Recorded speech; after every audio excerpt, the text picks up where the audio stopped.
We have already seen how to comment a piece of code. Let's say I have a function whose implementation is not yet finalized, but I want to maintain a placeholder for reference.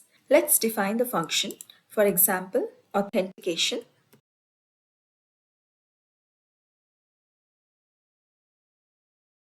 I haven't decided on the authentication method yet.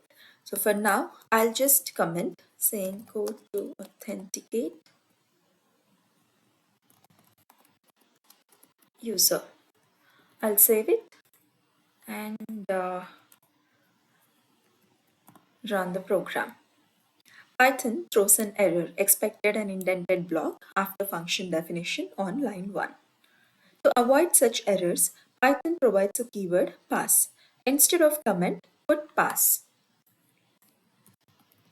Now save and run the code. We don't see any error. When we specified a comment, Python ignored that line and tried to search for the function definition. Whereas when we put pass, Python did not ignore it. It's just an indication that there is no operation to be performed here. When we specified a comment, Python ignored that line and didn't find any function implementation. When pass keyword is used, Python knows that this is a placeholder. Pass is not ignored, it's just an indication that there is no operation to be performed here. Not only in functions, pass keyword can be used with conditional statements as well.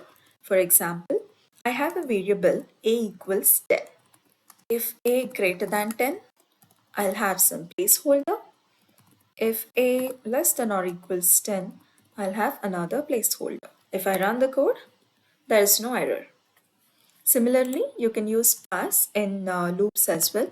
Let me use a while loop while a less than 10, pass.